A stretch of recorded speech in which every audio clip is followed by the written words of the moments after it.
थंडीचा मोसम चालू झालेला आहे किंवा सध्या सगळीकडे थंडी खूप वाढत आहे, तर तिळगुळाचे लाडू तर केलेच पाहिजेत किंवा मकर संक्रांत सुद्धा जवळ येत आहे। तर मी आज बिना पाकाचे असे कठीण लाडू न करता खमंग खुसखुशीत आणि अगदी तोंडात टाकताच विरघळतील अशा प्रकारचे मऊसूत असे लाडू केलेले आहेत। तुम्ही बघू शकता अगदी पेड्यासारखे हे लाडू झालेले आहेत। चला तर मग ही रेसिपी कशी करायची ते बघूया।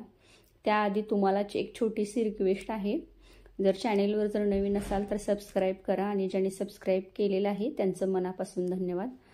अजून एक रिक्वेस्ट आहे, तुम्हाला खरंच रेसिपी जर आवडली असेल तर एक लाईक तर करा, त्यांच्यामुळे खरंच प्रोत्साहन वाढतं आणि खरंच मनाला खूप समाधान भेटतं।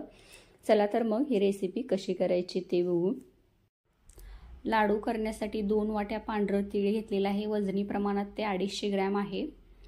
तर गूळ घेतलेला आहे 125 ग्रॅम आणि काही पावडर मसाले घेतलेले आहेत।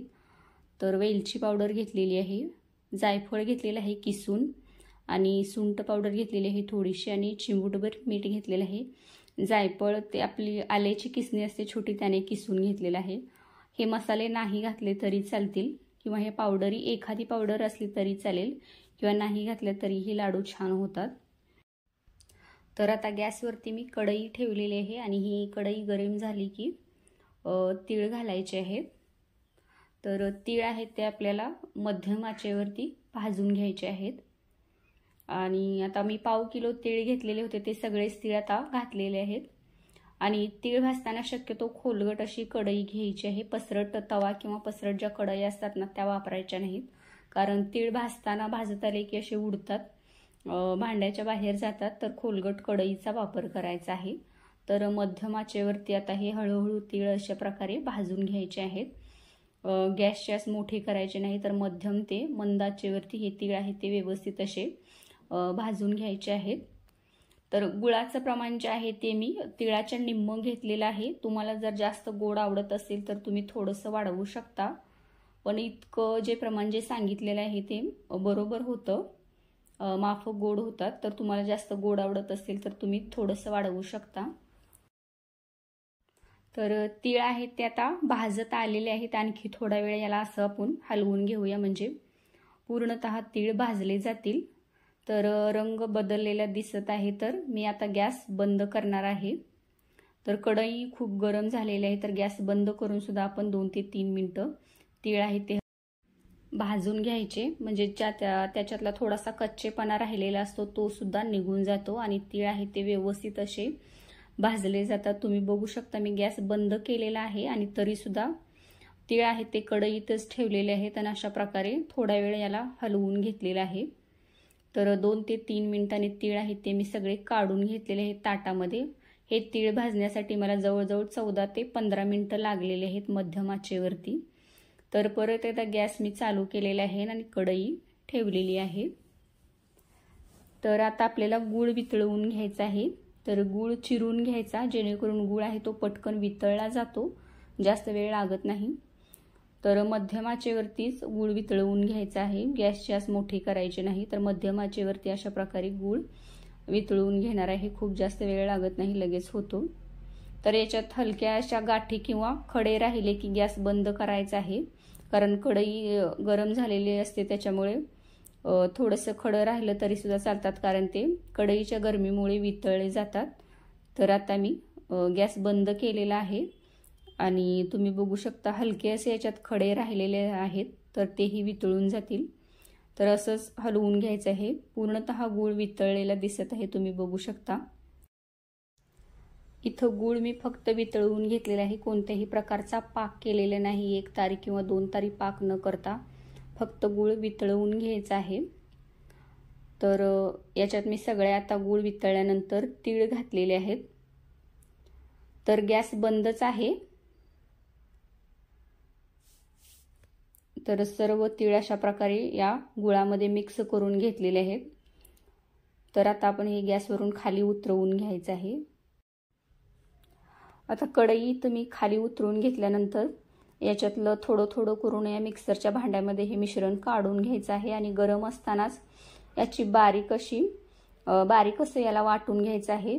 जाडसर वाटायचं नाही, तर बारीक वाटायचं आहे। जर जाडसर वाटलं तर काय होतं, लाडू वळता येत नाहीत म्हणून बारीक असं वाटून घ्यायचं आहे। तुम्ही बघू शकता मी अगदी असं बारीक वाटून घेतलेलं आहे।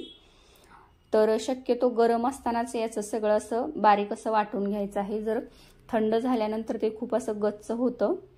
नाहीतर काय करायचं, कढईतून काढून दुसऱ्या एखाद्या भांड्यामध्ये ठेवायचं आहे, कारण कढई गरम असल्यामुळे हे मिश्रण जे केलेलं आहे ते खूप घट्ट होतं। तर माझं असं झालं होतं, हे खूप घट्ट झालेलं आहे। तर मी फक्त 2 मिनिटासाठी गॅस चालू केलेला होता। 2 मिनिटानंतर तुम्ही बघू शकता हे थोडंसं असं कढईपासून सुटायला लागतं। तर फक्त 2 मिनिटं गॅस चालू करायचा आणि ही कढई ठेवून द्यायची। तर 2 मिनिटानंतर हे बघा कढईपासून सुटलेलं आहे। तर हाताने असं थोडंसं असं मोकळं करून घ्यायचं आहे, याला तोडून घ्यायचं आहे हाताने। याला खूप जास्त वेळ लागत नाही, पटकन होतं। तर अशा प्रकारे हे मी आता परत याला मोकळं असं करून घेणार आहे हाताने आणि काढून मिक्सरच्या भांड्यामध्ये घालणार आहे। मी आता थोडं हे मिक्सरच्या भांड्यात घातलेलं आहे। तर अशा प्रकारे सगळं मी हे मिश्रण इथं करून घेतलेलं आहे। अगदी बारीक असं वाटून घ्यायचं आहे, जाडसर भरड ठेवायची नाही। जाडसर भरड केली तर लाडू वळता येत नाहीत, म्हणून अशी बारीक अशी पेस्ट करून घेतलेली आहे। तर याला काय होतं, तीळ असल्यामुळे याला तेल सुटतं, तिळाचं तेल सुटतं। तर पावडर मसाले घातलेले होते ते आता सगळे मी याच्यात घातलेले आहेत आणि हे मिश्रण आहे ते व्यवस्थित असं मिक्स करून घेतलेलं आहे। त्याच्यानंतर असे लाडू वळायला घेतले। ते हे लाडू पटकन होतात, कारण आपण तूप घातलेले नाही, पण तिळाला तेल सुटतं, त्यामुळे लाडू आहे ते खूप असे मऊसूत लाडू होतात। तर तुम्ही बघू शकता लाडू खूप असा मऊसूत झालेला आहे आणि वळायला तर खूप सोपा जातो, पटकन होतात। तर मी आधी काही लाडू असे वळून ठेवलेले आहेत, तुम्ही बघू शकता अगदी मऊसूत लाडू होतात। दिसायला तर ते अगदी पेड्यासारखे दिसतात, कलर तर खूप सुंदर होतो आणि मऊपणा इतका येतो त्याला, खूप छान वाटतात। असे लाडू वळायला खूप सोपे जातात। तर मी दुसरे तीळ घेतलेले आहेत, आधी थोडेसे काढून ठेवायचे माझ्या लक्षात नव्हते, तर मी दुसरे 2 चमचे तीळ घेतलेले आहेत। तुम्ही तीळ भाजायच्या आधी किंवा भाजल्यानंतर 2 चमचे तीळ काढून ठेवा, जेणेकरून असे वरतून लावायला छान पण दिसतात आणि बघणाऱ्याला वाटेल की तिळाचे लाडू आहेत हे। तर खूप मस्त वाटतात। तुम्ही बघू शकता अगदी मऊसूत असे लाडू झालेले आहेत। मी काही लाडू असे प्लेनच केलेले आहेत आणि काही लाडूंना असे तीळ लावलेले आहेत। तर लक्षात ठेवा 2 चमचे तीळ तुम्हाला लावायचे असतील तर काढून ठेवू शकता। सगळे लाडू मी अशा प्रकारे करून घेतलेले आहेत। लाडू वळायला जास्त वेळ लागत नाही, पटकन होतात। तर अशा प्रकारे तुम्ही लाडू करून बघा, खूप मस्त होतात। परत एकदा सांगते मी, लाडवाचं जे मिश्रण आहे ते घट्ट जर झालं तर 2 मिनिटं कढई तुम्ही गॅसवरती ठेवा, पटकन ते असं मोकळं होतं आणि त्याच्यानंतर त्याची बारीक असं वाटून घ्यायचं आहे। त्याच्यानंतर अशा प्रकारे तुम्ही लाडू बनवा। या पाव किलो तीळ आणि 125 ग्रॅम गुळामध्ये जवळजवळ 26 ते 27 अशा प्रकारचे लाडू झालेले होते। तर अशा प्रकारे हे लाडू करून बघा तुम्ही, खूप मस्त होतात। आणि जर रेसिपी आवडली असेल तर चॅनलला सबस्क्राईब करा आणि तुमच्या मित्रमैत्रिणींनाही हा व्हिडिओ शेअर करा, जेणेकरून त्यांनाही अशा पद्धतीने तिळगुळाचे सोपे लाडू करता येतील। आणि व्हिडिओ बघितल्याबद्दल खूप खूप धन्यवाद।